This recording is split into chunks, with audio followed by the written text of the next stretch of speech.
Hey guys, स्वागत है आपका राज कॉमिक यूनिवर्स के एक और एपिसोड में। भोकाल सीरीज के लास्ट पार्ट में हमने देखा था कि कैसे बना शूतान सम्मोहन सम्राट। इसके बाद हमने शूतान को अपना बदला पूरा करते देखा, फिर हिमदानों से लड़ाई और अंत में शूतान वहां से गायब हो गया। इसके आगे की कहानी देखिए इस पार्ट अतिक्रूर में। तो बिना टाइम वेस्ट किए चलिए स्टार्ट करते हैं। इस पार्ट में हम जानेंगे कि कैसे बना अतिक्रूर महाबलशाली। अतिक्रूर अपने पिता कपाल फोड़ के साथ भुजंग देश के एक गांव भोजपुर में शमशान में काम करता था। भोजपुर में इन दिनों काफी भयंकर बीमारी फैली हुई थी, जिससे काफी लोग मर रहे थे। वक्त गुजरने के साथ बीमारी तो चली गई, लेकिन अपने पीछे छोड़ गई बहुत भयंकर भुखमरी। इससे बचने के लिए दोनों नगर की ओर चल दिए ताकि कुछ काम करके अपना पेट भर सकें। लेकिन कई दिनों बाद भी उन्हें कोई काम ना मिल सका। अब अतिक्रूर भूख से तड़प रहा था, लेकिन उसके पिता उसको कैसे खाना खिला सकते थे। तब वो अपने बेटे की खातिर चोरी करने की सोचते हैं और रात में एक घर में घुसने लगते हैं, लेकिन पहरेदार उनको देख लेता है और काफी सारे लोग उन्हें पकड़ लेते हैं। सुबह में उन्हें राजा के सामने पेश किया जाता है तो राजा कपाल फोड़ को चौराहे पर कोड़ों से पीटने का ऑर्डर देता है। कपाल फोड़ ने चोरी की वजह बताने की कोशिश की, लेकिन राजा ने उनकी एक भी ना सुनी। कपाल फोड़ को चौराहे पर लाया गया, जहां अतिक्रूर भी मौजूद था। एक सैनिक ने जैसे ही कपाल फोड़ पर कोड़े बरसाने की कोशिश की तो अतिक्रूर ने उसको धक्का दे दिया। इस बात से गुस्सा होकर बाकी सैनिकों ने उसे पकड़ लिया और कपाल फोड़ पर फिर से कोड़े बरसाने लगे, लेकिन अतिक्रूर उनकी पकड़ से छूट गया और उसने वो कोड़ा उनसे छीन लिया और सैनिकों पर ही बरसाने लगा।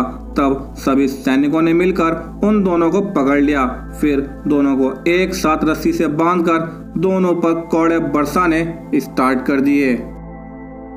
कपाल फोड़ उनसे रिक्वेस्ट करता है कि वो लोग अतिक्रूर को ना पीटें, लेकिन कोई भी उसकी बात नहीं सुनता।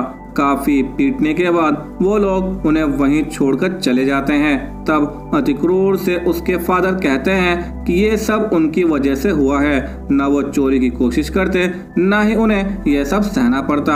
अतिक्रूर ये सुनकर कि उसके फादर ने चोरी की बहुत ज्यादा गुस्सा हो जाता है और अपने फादर को अकेला छोड़कर वहां से चला जाता है। अतिक्रूर का बाप कपाल फोड़ ये देखकर बहुत गुस्सा हो गया और वो सोचता है कि इसमें सारी गलती राजा न्यायप्रिय की है, तो वो उसके महल में घुसने लगता है। महल में गजोग राजा को जान से मारने की धमकी दे रहा था।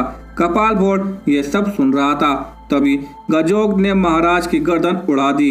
ये देखकर कपाल फोड़ वहां से भागने लगता है कि गजोग उसे हत्यारा बताता है और अपना रूप बदलकर राजकुमार विषप्रिय बन जाता है। कपाल फोड़ उससे फाइट करने लगता है। कपाल फोड़ शुरू में तो उस पर काफी भारी पड़ता है, लेकिन उसके बाद गजोग उसको हरा देता है और फिर राजा की हत्या के जुर्म में कपाल फोड़ को कैद कर लिया जाता है। पूरे देश में इस बात की चर्चा थी।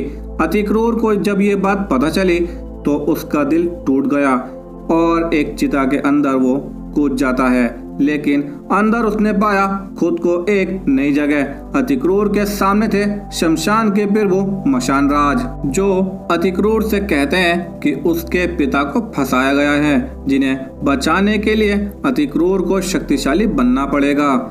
इसके लिए वो काल कोपड़ा को प्रकट करते हैं और फिर अतिक्रूर उनके साथ चल दिया।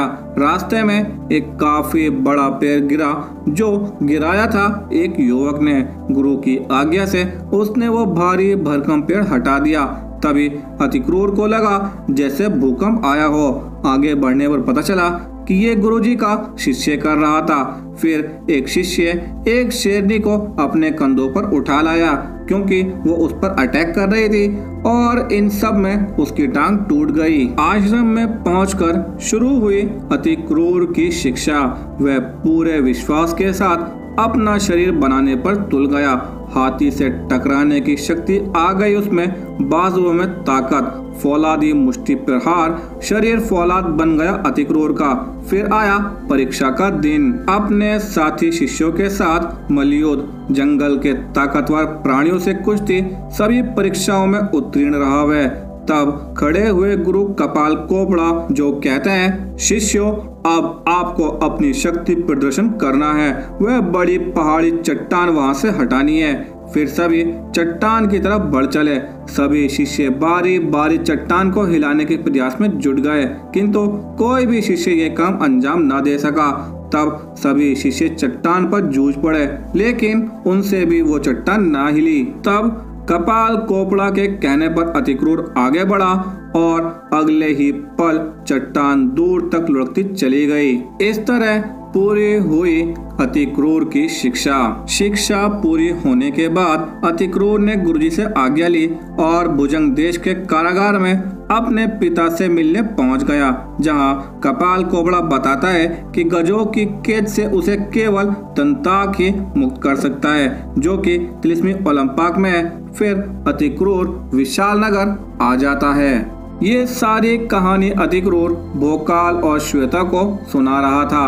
तभी वो देखते हैं आसमान में कुछ अजीब से बादल जो उनको अपनी चपेट में ले लेते हैं और फिर अचानक दोनों आपस में लड़ने लगते हैं। अति क्रूर आलो पर बहुत भारी पड़ रहा था। वो उसे उठाकर दूर फेंक देता है। फिर एक जोरदार मुक्का और उसके बाद जबरदस्त किक। आलोप समझ गया कि वो अति क्रूर से नहीं जीत पाएगा, तो वो पुकारता है अपने महागुरु भोकाल का नाम और बन जाता है भोकाल। फिर भोकाल अति क्रूर पर तलवार से वार करता है, तो अति क्रूर भी एक कांटेदार पौधा उखाड़कर आगे बढ़ा, लेकिन भोकाल उस पौधे के टुकड़े कर देता है। इसके बाद अति क्रूर एक काफी बड़ा पत्थर उठाता है और भोकाल की तरफ उछाल देता है, जिसके भोकाल टुकड़े टुकड़े कर देता है। तभी वहाँ कोई बहुत जबरदस्त तरीके से हंसता है और वो था गजोग, जिसने दंताक की मंत्र शक्ति से दोनों को काबू किया हुआ था। फिर वो दोनों से अपना मंत्र हटा देता है। फिर दोनों गजोग पर टूट पड़ते हैं, लेकिन गजोग दोनों को उछाल देता है। अति क्रूर ने गजोग पर छलांग लगाई, तो गजोग ने अपने दंताक से उसे रोका और उसे दूर उछाल दिया। फिर भोकाल आया तो उसने अपनी सूंड का प्रहार किया, जिससे भोकाल लड़खड़ा गया और दंताक ने उसे भी दूर फेंक दिया। गजोग ने दंताक को पूरी ताकत से भोकाल की तरफ फेंका, जो भोकाल के पेट में जा घुसा। ये देखकर अति क्रूर गुस्से से पागल हो जाता है और गजोग को बुरी तरह पीटता है।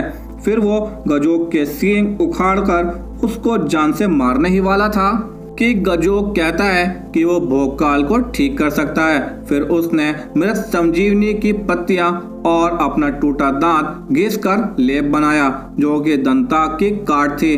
फिर वो लेप भोकाल के जख्म पर लगा दिया। कुछ ही देर बाद भोकाल को होश आ गया, तो अति क्रूर ने गजोग से दंताक छीनकर उसे प्राणदान दिया और वहां से भगा दिया। सभी इस खेल का मजा ले रहे थे। इसके बाद हम देखते हैं शूतान को, जो एक सुरंग में लगातार चला जा रहा था कि तभी शूतान देखता है एक अजीब सी मूर्ति को, जो शूतान के वहां पहुंचते शूतान की तरफ बढ़ने लगी। शूतान उससे बचने के लिए भागने लगता है। तभी उसके सामने एक अग्निकुंड आता है। शूतान आग में चला जाता है, तो वो मूर्ति उसका पीछा छोड़ देती है। शूतान अग्निकुंड में आगे बढ़ा, लेकिन अग्निकुंड भी खत्म होने का नाम ही नहीं ले रहा था। इधर विकासनगर में राजा विकास मोहन ने नया दर्पण बनवाया, जो पहले से काफी बड़ा और तस्वीरें साफ दिखाता था, जिसे बाकी राजाओं ने हाथों हाथ लिया। महल पहुंचकर वो आज के चुने हुए दृश्य देखने लगे।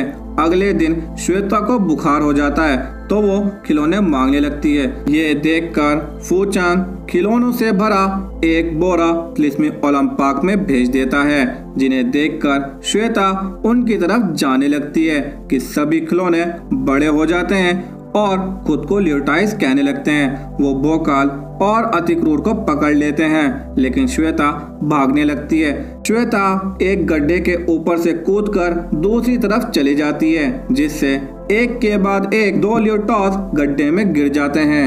लेकिन तीसरा थोड़ा समझदार निकला। वो घूमकर श्वेता को पकड़ने आया, लेकिन श्वेता उसकी टांगों के बीच से निकलकर उसकी पीठ पर एक बेहतरीन किक जड़ती है, जिससे वो गड्ढे में गिर जाता है। एक ल्यूटॉस अतिक्रूर को लेकर उसी गड्ढे में गिराने की कोशिश कर रहा था कि तभी वो ल्यूटॉस एकदम से टूट जाता है और अतिक्रूर लड़खड़ाकर गड्ढे में गिर जाता है। इधर भोकाल भी एक ल्यूटॉस से जूझ रहा था कि तभी भोकाल बन जाता है प्लंकारी भोकाल और उस ल्यूटॉस के टुकड़े टुकड़े कर देता है। इस तरह सारे ल्यूटॉस खत्म हो गए। श्वेता दौड़कर भोकाल से लिपट जाती है। भोकाल श्वेता को बताता है कि अतिक्रूर उस गड्ढे में गिरा था, तो दोनों वहां पहुंचे, लेकिन वहां कुछ भी नहीं था। श्वेता कहती है कि सब एक के बाद एक करके गायब हो गए। अब अगला नंबर किसका होगा चाचा? To be continue. आप लोगों को यह पार्ट कैसा लगा प्लीज कमेंट करके जरूर बताएं, और अगर आपको ये पार्ट जरा भी अच्छा लगा तो प्लीज इसे लाइक करें, हमारे भोकाल को शेयर करें और अपने चैनल राज कॉमिक यूनिवर्स को सब्सक्राइब जरूर करें, क्योंकि जुनून जिंदा है।